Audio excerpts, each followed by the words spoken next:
प्रभु यीशु मसीह के सामर्थ्य नाम में आप सबों को जय मसीह की। आज के मनन का भाग हमने लिया है भजन संहिता 23 उसकी 4 आयत। लिखा है, तो भी मैं मृत्यु की छाया की तराई से होकर चलूं, तो भी मैं किसी भी विपत्ति से ना डरूंगा, क्योंकि तू मेरे संग और तेरी छड़ी और लाठी से मुझे दिलासा मिलती है।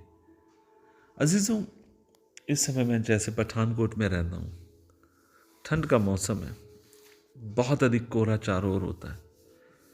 और कई बार जब मिशन फील्ड विजिट करने जाते समय या अन्य चर्चेस में प्रचार करने जाते समय कई बार बिकट कोहरे से होकर जाना होता है।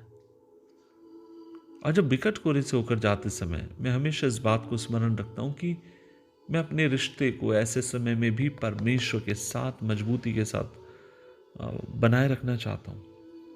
और इस कोहरे के बीच में मैं इस बात को समझता हूँ कि परमेश्वर मेरे संग है, परमेश्वर मेरे साथ है। वो हर पल मेरा नेतृत्व कर रहे हैं, मेरा मार्गदर्शन कर रहे हैं, और मैं आसानी से इस कोहरे को मैं पार कर सकता हूं। और जिस मैं आपसे ये भी कहना चाहता हूं कि प्रभु ऐसे समय हमें रास्ता छोड़ते नहीं है, वो ना ही हमारे हाथ को छोड़कर जाते हैं। और दाऊद भी आपसे मुझसे ये कहना चाहता है कि जीवन की विपत्ति से और कोहरे से आप और मैं जब होकर जाते समय चारों ओर हमें कुछ भी नजर नहीं आता, तब भी सर्वशक्तिमान परमेश्वर अपनी अगुवाई में हमें चलाते हैं। वो हमारे हाथ को थामे रहते हैं। वह ईश्वर नहीं है जो हमें तकलीफ में देखकर छोड़कर भाग जाए। वह ईश्वर भी नहीं है तो मुसीबत और समस्या के बीच में हमसे आप अपने मुंह को मोड़ लें। आज सुबह के समय मेरे भाई मेरी बहन, मैं तुझसे कहना चाहता हूं, मुझे नहीं मालूम जीवन के किस संघर्ष से आप होकर जा रहे हैं, किस चुनौती से आप होकर जा रहे हैं। आप कहेंगे कि भैया मैं तो ऐसे एक तराई से होकर जा रहा हूं जहां पर मुझे लगता है कि मेरे बचने की सारी उम्मीद खत्म हो रही, जहां पर मुझे लगता है कि मेरे लिए कोई आशा नहीं बची है, मेरे लिए जिंदगी में कोई भी रास्ता नहीं बचा है।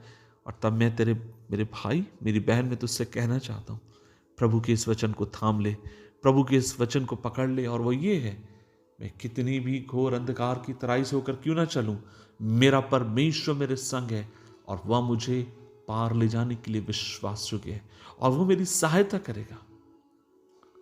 अगर ये अंधेर शत्रु के कारण आए तो मेरा प्रभु मेरे शत्रु के सामने मेज बिछाकर मेरा आदर करेगा, लेकिन वह मुझे कभी भी अकेले नहीं छोड़ेगा, वो मेरे हाथ को नहीं छोड़ेगा। और आज मेरी प्रभु से यही प्रार्थना है, वो आपके अंधकार को रोशनी में बदले, आपकी पराजय को विजय में बदले, आपकी असफलताओं को सफलता में बदले,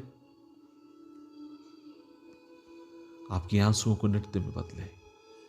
दुआ करें, प्रभु जी धन्यवाद इस दिन के लिए, आपके वचन के लिए। सहायता करके हम इस वचन को पकड़े रहें, थामे रहें और इसके अनुसार हम जिए।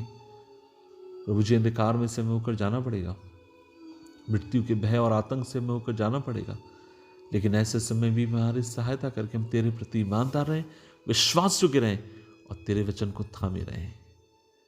यीशु मसीह के नाम से मांगते हैं, आमीन, आमीन, आमीन।